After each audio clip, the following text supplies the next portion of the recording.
Hello viewers, Rambo Das yoga and ওয়ার্কআউটে সবাইকে স্বাগত। আমরা যেখানেই থাকবো, কাজের জায়গায় থাকি বা বাড়িতে থাকি, যেখানেই থাকি, আমরা 30 মিনিট আমরা নিজের শরীরের জন্য ওয়ার্কআউট করতেই হবে, মাস্ট। আপনি যদি ওয়ার্কআউট করতে পারেন, আপনার মন ভালো থাকবে, শরীর ভালো থাকবে এবং সবথেকে বড় কথা, যে কোনো কাজের ক্ষেত্রে আপনার এনার্জি বজায় থাকবে। সেই জন্য বাইরে খুব বৃষ্টি হচ্ছে, তো আমরা বৃষ্টিকে উপেক্ষা করেও আমরা বাড়িতেও ওয়ার্কআউট করতে পারি। আমরা এমন কিছু ওয়ার্কআউট করব যা আপনি বাড়িতে থেকেও আপনি ফুল ওয়ার্কআউট করতে পারবেন এবং আপনার যে ক্যালোরি আছে আপনি ক্যালোরিকে বার্ন করতে পারবেন। তো চলো কথা না বাড়িয়ে আমরা ওয়ার্কআউট শুরু করছি। প্রথম যে ওয়ার্কআউট করব, আমরা ডিপস বারে টিপস মারবো। অবশ্যই একটা কথা মাথায় রাখতে হবে, যে কোনো ওয়ার্কআউট বা এক্সারসাইজ করার আগে অবশ্যই শরীরকে আগে ওয়ার্ম আপ করে নেবে। ওয়ার্ম আপ মানে শরীরকে হালকা গরম করে নিতে হবে। আপনি আপনার বাড়িতেই যদি থাকেন তাহলে কিছুক্ষণ হাঁটলেন বা আপনি সাইড জাম্প উপরতালি করলেন, তাহলেই আপনার বডি হিট হয়ে যাবে। এরপর যে কোনো ওয়ার্কআউট আমরা শুরু করব। তো চলো শুরু করা যাক। প্রথম আমরা যে ওয়ার্কআউট করব, আমরা ডিপস মারবো। একটানা আমরা আজকে ডিপস মারবো, দেখি কটা ডিপস আমরা মারতে পারি। চলো আমরা তাহলে ডিপস শুরু করছি। আমরা ডিপস বারকে ঠিকভাবে বসিয়ে নেব, দেন আমরা ডিপস শুরু করব।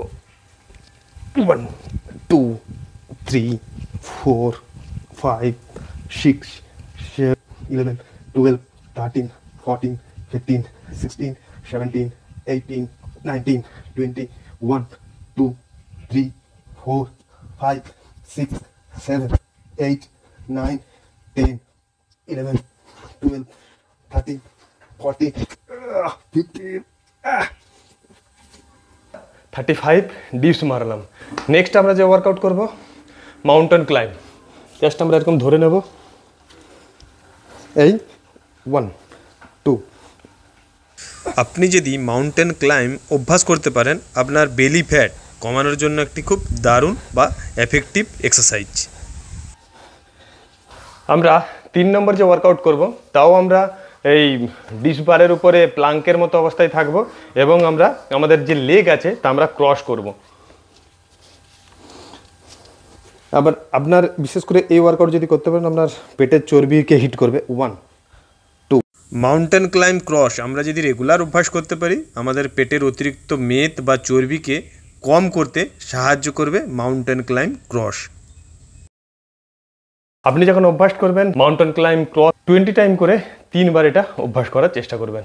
আমরা নেক্সট যে ওয়ার্কআউট করব তাকে ডায়মন্ড পুশ আপ বলে। চলো ডায়মন্ড পুশ আপ শুরু করি। আমরা আপনার ট্রাইসেপকে গেইন করবে। 1।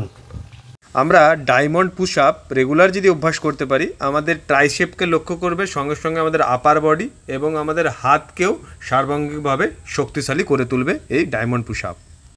আপনি যখন ডায়মন্ড পুশ আপ বাড়িতে করবেন তখন অবশ্যই এটাও 20 করে রিপিটিশন, আপনি 3টে সেট আপনি অভ্যাস করবেন। আমরা নেক্সট যে ওয়ার্কআউট করব তা আমরা ঠিক এইরকম প্লাঙ্কের মতো থাকব এবং আমাদেরকে মাউন্টেন ক্লাইম্বের মতো কিন্তু আমরা এবারে সাইড করব। 1 2।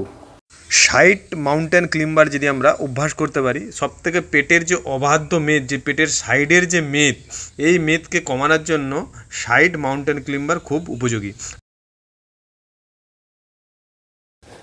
নেক্সট আমরা জাস্ট এরকম থাকবো, এরপর আমাদেরকে হাত এখানে লাগাতে। 1 1।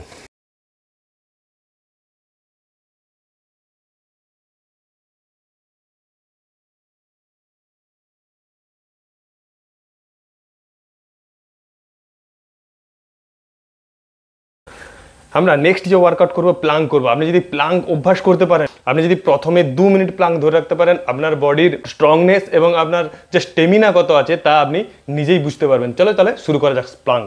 আপনি 2 হাতের উপর ঠিক এইরকম করে এইরকম থাকতে হবে। আমরা ডেইলি ওয়ার্কআউট শিডিউলে যদি আমরা প্লাঙ্কে রাখতে পারি, তাহলে আমাদের বডিকে আরও স্ট্রং করবে, সঙ্গে আমাদের স্টেমিনার যে পাওয়ার আছে, স্টেমিনার পাওয়ারটাকেও অনেক বাড়িয়ে দেবে। এছাড়াও প্লাঙ্কের রেগুলার অভ্যাসের ফলে আপনার ব্যাক বা লোয়ার ব্যাকে যদি কোনো ব্যথা থাকে বা ডিস্কের কোনো যদি সমস্যা থাকে, তাও কম করতে সাহায্য করে প্লাঙ্ক। আপনি যেখানেই থাকুন সেখানেই আপনাকে ওয়ার্কআউট করতে হবে। বৃষ্টি হোক, ঝড় হোক, তুফান হোক, কোনো কিছুকে প্রতিবন্ধকতা মানলে হবে না। আমরা বাড়িতে থেকেও ওয়ার্কআউট করতে পারি এবং খুব ভালো মতো আমরা বডিকে এনার্জেটিক বা আমরা স্ট্রং করতে পারবো। আমরা যদি নিজেদের ইমিউনিটি পাওয়ার যদি আমরা বাড়াতে পারি ওয়ার্কআউটের মাধ্যমে, তাহলে শরীরের বিভিন্ন টাইপের যে সর্দি কাশি, বিভিন্ন টাইপের যে শরীর খারাপ হয় তা সহজেই আমরা দূর করতে পারবো। তো দেখো আজকে আমি ওয়ার্কআউট করার পর ওয়ার্কআউট আপনারা ওয়ার্কআউট করুন, ভালো থাকুন এবং সুস্থ থাকুন। নমস্কার।